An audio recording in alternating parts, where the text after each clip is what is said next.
If you're wondering how to implement agentic AI at your company, then you, my friend, are in the right place. I want to start by saying that the primary goal here is not to replace humans, right? The goal is to implement a new technology. It's an important distinction because while it is true that AI will automate a lot of human labor, and that's good, humans and artificial intelligence are just not the same thing. Most AI systems are incredibly smart, right? Smarter even than the average person. But they're also really bad at specific things. They don't know how many R's are in the word strawberry. And a lot of them, they don't know what happened 5 minutes ago because they don't have the same kind of fluid memory integration system that humans have, right? We have a hippocampus. A lot of these AI systems, they don't have an equivalent memory storage organ working for them. So humans are this very well-rounded, flexible agent, and AI is a very specialized tool, at least at the moment. So they're just not drop-in replacements for each other. And if you try to fully replace a human with an AI, you're probably going to have a bad time. So if our goal is not to replace a human necessarily, but to implement this new technology, how do we do that? Let's take a look at our hypothetical company structure here. We're just going to zoom in on a department in our company. Let's say it's got 4 people in the department, it's small, and they all have different roles, but they all work with the same data. They're familiar with all the same concepts, and maybe they all share similar knowledge of the business, right? They all work together. And if we were to break down roughly how they would spend their time, I would split it up into 4 different things. So first is they spend their time on human stuff, human activities. This is going to be just walking around, talking to people, forming relationships, calling someone on the phone, looking at something, picking an item up. I'm a human being in the physical world, and that makes me good at a lot of basic things, right? So that's the first category. The second thing is going to be making choices. This is going to be decisions that carry weight, or they carry liability or responsibility, right? So if you make a choice that has an impact down the line, you kind of need to understand who made that decision, who needs to be talked to, and like, how do you get to the bottom of that? Or if it's a good decision and good things happen, whatever, who can take credit for it? We don't really want to outsource important decisions away from humans because only humans can be liable or responsible for important things that happen. The third category is going to be research. This could be running a report or just trying to gather some insight about what's happening either in the world or inside of your business. You need information, and we spend a lot of time just gathering information so we know what's going on. Right, so that's research. And a fourth category is tasks. Okay, this is the actual work, right? A lot of the cognitive labor, especially if you have a job that's on a computer most of the time, you're not doing any of those other bullet points. You're not necessarily making important decisions, and you're not really doing research, but you're doing the work. Could be doing a security audit, building a feature, fixing a bug, running a process. And I think a lot of what we instinctively think of automatable work usually falls into that category of tasks. It's the drudgery oftentimes. It's the things that we want to automate. Now, how can AI help us with any or all of these 4 things? Well, what we're going to do is focus on the last 2 points here. And we're going to start by setting up a new computer in the department. And this could be a laptop you have lying around. It could be a virtual computer in the cloud. It doesn't really matter. But for sake of example, we're just going to pretend that it's a literal computer that you've got on a desk. And we're going to set up an AI on this computer, and the AI will have complete control over it. Okay. And the software that I use is OpenClaw, right? It's very popular and you've probably heard of that, but it doesn't really matter. There's more agentic frameworks that are similar to OpenClaw that will do the same thing. It just gives the AI the tools, the ability to control everything on the computer.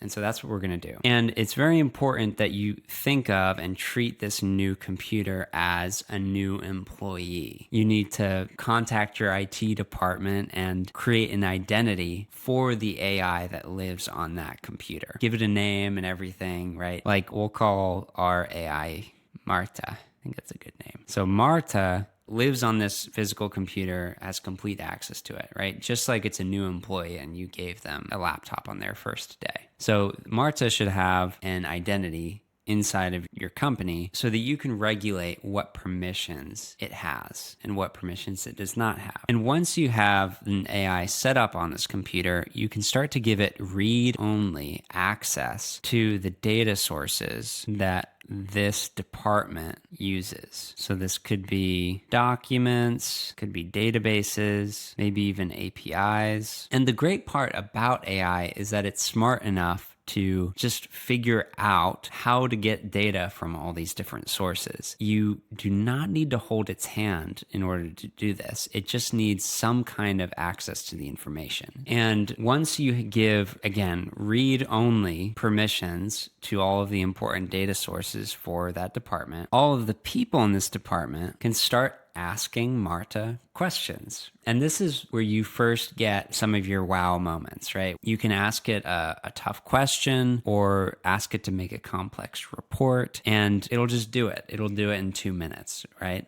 And this research phase is what you'll remain in for at least a few weeks, maybe more, because there is a learning curve to learning how to get good results. And the biggest thing that you have to overcome is laziness in your communication. It's very easy for us to be lazy when we talk to people. Some of us are good at communicating clearly, but most of us struggle because the truth is it takes a lot of effort. It takes work to sit down and for a few minutes straight, just type out very clearly what it is you want someone to do. It's easy to rely on shorthand or maybe assumptions that maybe this other person will just know what I'm talking about. But people need to get used to spending at least a couple of minutes typing out a clear and descriptive request for something that they want. You can't just assume that Marta will read your mind or ask all the right follow-up questions before starting the work. You have to be clear. And that will be the biggest challenge in this research phase. But it will make everyone better communicators. And that's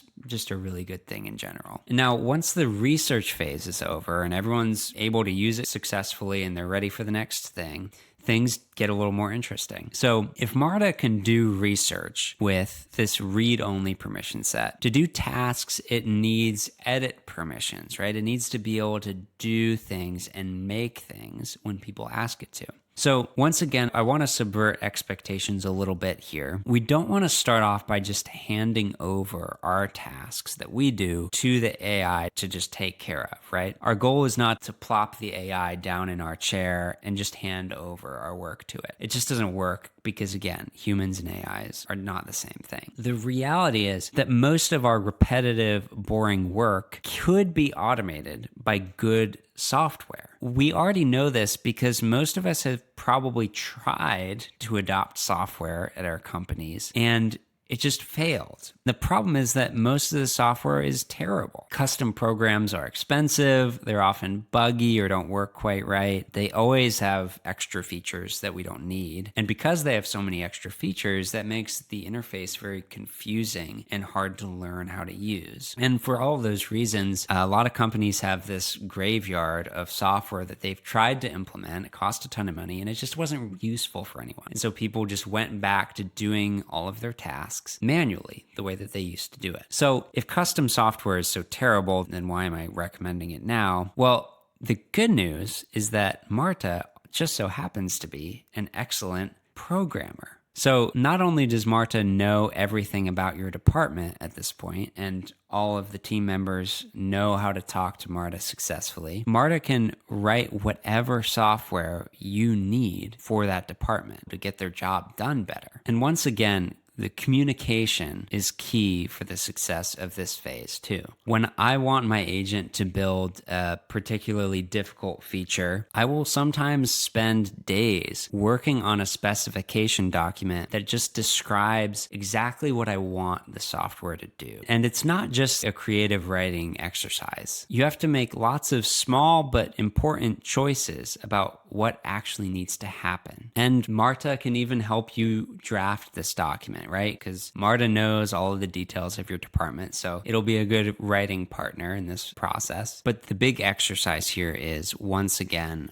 learning to communicate clearly. In order to automate your work, you need to translate your tasks into clear, plain English. It doesn't have to be fancy, but it does have to make sense. And it has to be very descriptive. And then when you ask Marta to make that tool for you, it will. And it'll probably do it perfectly in 10 minutes because you gave it a document that explained everything that you wanted it to do. And so once the people on the team get good at this process, they get good at describing their tasks and presenting this to the AI, and then the AI can give new custom tools and software. All of a sudden, this department is starting to get more and more tools that took long tasks into really short minutes or even seconds of just clicking a few buttons in a program in some basic software that does exactly what they need. And all of a sudden, the two bullet points that were taking up probably most of people's days are now effectively taken care of, or at least drastically reduced. And you're left with the things that you actually want humans to be in charge of, which is, again, the human activities that people are really good at, which is, the social relationships, being a physical presence in the world, talking to people, listening, pushing back on things when necessary, right? There's all sorts of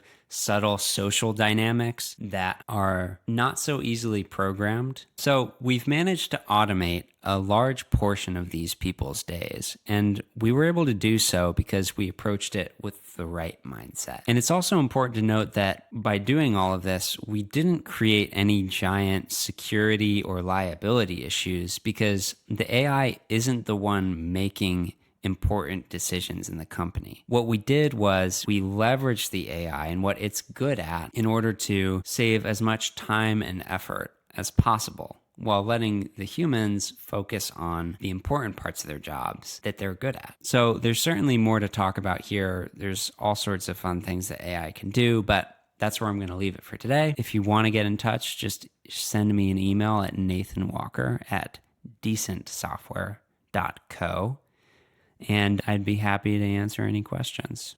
Thanks so much.